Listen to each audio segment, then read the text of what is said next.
Hello everyone, আসসালামু আলাইকুম। Welcome back to my new blog. তো কেটা হরেন, আপনারা সব ভালো আছেন? আলহামদুলিল্লাহ, আমিও ভালো আছি। তো আজকে কয়েকদিন পরে রান্নার ভিডিওটা দিলাম।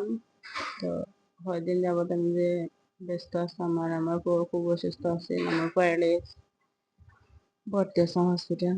তো আইসি 3-4 দিন পরে ভাবলাম আপনার লগে রান্নার ভিডিও শেয়ার করলে। তো আজকে আমি রান্না মূলত হবি দিয়ে আর রুই মাছ দিয়ে। তো ওখান দেখো আমি মাটি মাটি মশলাটাও সব মশলা দিলাইছি। এখন মশলাটা কষানি লাগে, অল্প একটু পানি দিন, একটু বেশি না, একটু অল্প পানি, যাতে গুঁড়া মশলা তো গুঁড়া মশলার মধ্যে একটু পানি দেওয়া কষানি লাগে, নাইলে পুরা ফুড়ে যায় বা মোড়া লাগে যায়। আর মোড়া লাগে গেলে কিন্তু খাওয়া যায় না।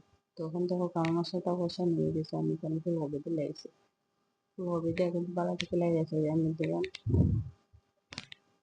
তো এর সাথে আপনার একটা কথা হইলে, তা আমার ভিডিওটা যারা যারা দেখুন অবশ্যই লাইক কমেন্ট শেয়ার সাবস্ক্রাইব করবা।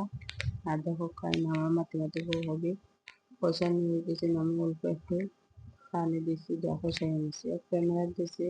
আমার পুরো আসলে ভিডিও করতাম পারছি না, তো মাইন্ড করবে না। দেখো এখন আমি ফুলকপিটা কষাই এখন দিলাইছি মাছ, আর তেল নাই করে মাছটা আমি বাজে করছি না।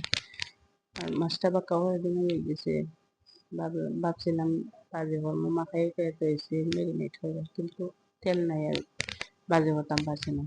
কোনো মধ্যে একটা তরকারিটা রাঁধছি, তো খাইতে কিন্তু যে ভালো লাগছে।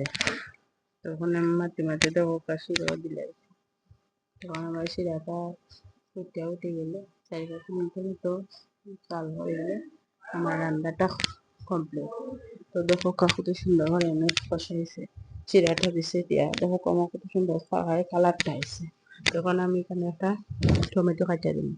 তো টমেটো দিলে যে কোনো তরকারি খাইতে ভালো লাগে, আর কালারটাও যে সুন্দর হয়। তো যারা যারা আমার ভিডিওতে নতুন, তারা অবশ্যই আমার লাইক কমেন্ট করবা। আর আমার রান্নাটা অলমোস্ট ডান। সব ভালো থাকা, সুস্থ থাকা। আল্লাহ হাফেজ।